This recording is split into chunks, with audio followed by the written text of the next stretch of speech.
वो अजब कुमारी की कथा हम सुनाते हैं कभी कभी कथा में।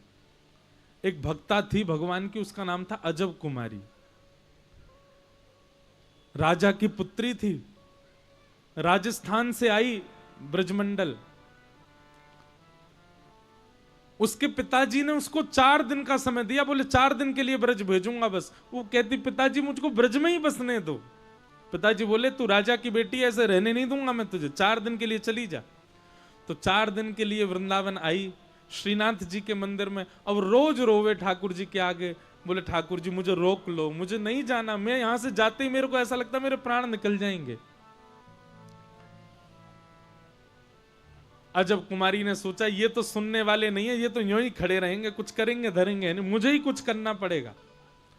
अजब कुमारी ने मंदिर के सब पुजारी आदियों से कहा कि मुझे कोई सेवा दे दो। पुजारियों ने कहा भैया हमारे पास सेवक भरपूर हैं, तुमको क्या सेवा दें। तो अजब कुमारी ने कहा मुझको चौसर खेलना बहुत अच्छा आता है, मैं ठाकुर जी के संग चौसर खेलूं। तो पुजारियों ने कहा कैसे खेलोगी, ठाकुर जी तो खड़े रहेंगे, कैसे उनके साथ चौसर कैसे खेलोगी। अजब कुमारी ने कहा एक बार मैं अपनी चाल चलूंगी और दूसरी बार दूसरी चाल में ठाकुर जी की ओर से मैं ही चलूंगी, पर वो चाल होगी ठाकुर जी की, आप सब खड़े होकर देखना। पुजारी बोले हाँ ये बढ़िया है। तो मंदिर के सामने दहली पे बढ़िया एक चौकी पर चौसर बिछा दी और अजब कुमारी को बैठा दिया, और वो ठाकुर जी के संग खेलती है। एक चाल अपनी चलती है और एक चाल अपनी चलने के बाद फिर दूसरी चाल ठाकुर जी को दिखा के बोले ठाकुर जी आपकी चाल, और ऐसे चलती। खेलने में इतनी माहिर थी कि वो जो सोच लेती थी वही अंक आ जाते थे। पहला दिन खेल खेला और वो उसको कोई हरा नहीं सकता था, वो जानबूझ करके ठाकुर जी से ऐसा खेल खेलती, ठाकुर जी से हार जाती। और भैया जैसे ही ठाकुर जी से हारती थी ना, तो सब पुजारी लोग सब उसको देख के ताली बजाते, वाह वाह हमारे जय जय जीत गए, हमारे ठाकुर जी जीत गए। अजब कुमारी के नेत्रों में आंसू आ जाते। कोई पूछता तुम रो क्यों रही हो, बोले देखो ना ठाकुर जी के दांत दिख रहे हैं, ठाकुर जी प्रसन्न हो रहे हैं। ठाकुर जी जीतने के बाद खुश हो जाते थे।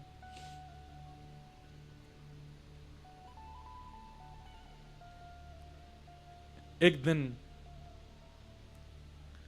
अंतिम दिन था, आज अजब कुमारी को वापस जाना है। 3 दिन से तो ठाकुर जी जीत रहे थे, आज अजब कुमारी पहले ही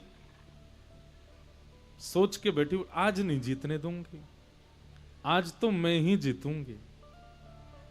और ठाकुर जी को उसने चुनौती दे दी बैठती, बोले ठाकुर जी 3 दिन से जीत रहे हो और सच्चाई आप भी जानते हो कि आप कैसे जीत रहे हो। सब लोग बहुत ध्यान से सुनना, सच्चाई आप भी जानते हो कि आप कैसे जीत रहे हो, पर आज मैं आपको चुनौती दे रही हूं। सब पुजारी पंडा सब बैठे थे, बोले मैं चुनौती दे रही हूं, आज ठाकुर जी जीत के दिखाएं मुझसे।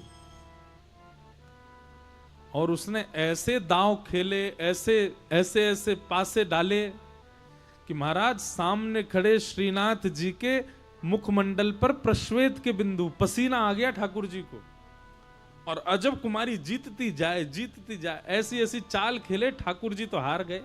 हारने को बस अंतिम चाल बची थी, और इस अंतिम चाल में पता चल जाना था कौन जीतेगा कौन हारेगा। अजब कुमारी आज क्रोध में भर करके खेल रही है ठाकुर जी को हराने की, और ठाकुर जी हार ही रहे हैं, सबरे वस्त्र गीले हो गए पसीना से ठाकुर जी के मंदिर में खड़े खड़े। अचानक से अजब कुमारी के नेत्र बंद हुए और ठाकुर जी उसके हृदय में प्रकट है गए, और प्रकट है के बोले एरी हरा के जाएगी का मोकू। ठाकुर जी बोले हाँ। अजब कुमारी बोली हाँ आज हराऊंगी आपको। ठाकुर जी बोले मेरी नाक कट जाएगी, सबरे पंडा पुजारी खड़े हैं, इन सबन के आगे मेरी नाक कट जाएगी, देख ले तू, देख तू खेल में बड़ी माहिर है, और मोकू पता 3 दिन तेने ही मोकू जिता, आज भी जिता दे। अजब कुमारी बोली एक शर्त। बोले क्या।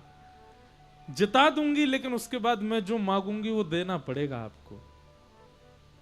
ठाकुर जी बोले दूंगो, तू पहले जिता दे मुझे। बोले नहीं नहीं पहले वचन दो, जो मांगूंगी सो दोगे।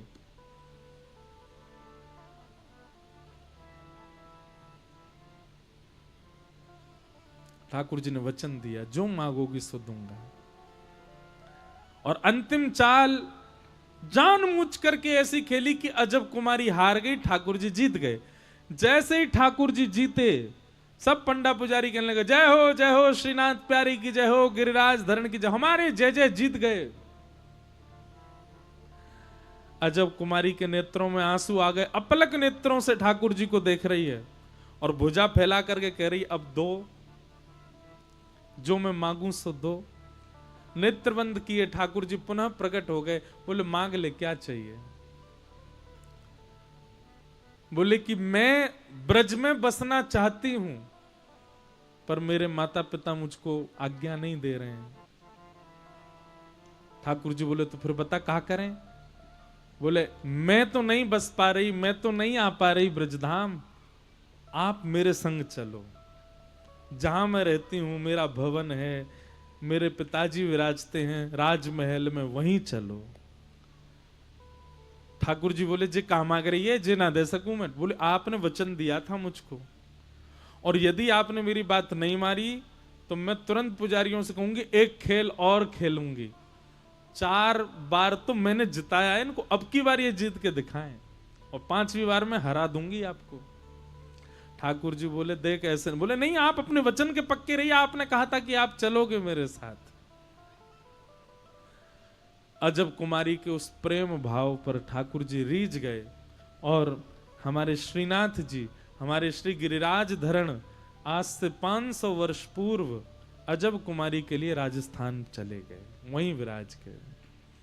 आज भी ठाकुर जी मेवाड़ में विराजते हैं, उदयपुर के पास। वहीं श्री गिरधर लाल जी का इस बार उत्सव है, 11 से 17 जनवरी, श्री नाथ द्वार लाल जी विराज के। इसी कलिकाल में ठाकुर जी ब्रज वृंदावन छोड़ करके नाथ द्वार चले गए अजब कुमारी के लिए। कारण तो बहुत सारे होते हैं, पर एक कारण अजब कुमारी भी थी ठाकुर जी को मेड़ता ले जाने में। तो भैया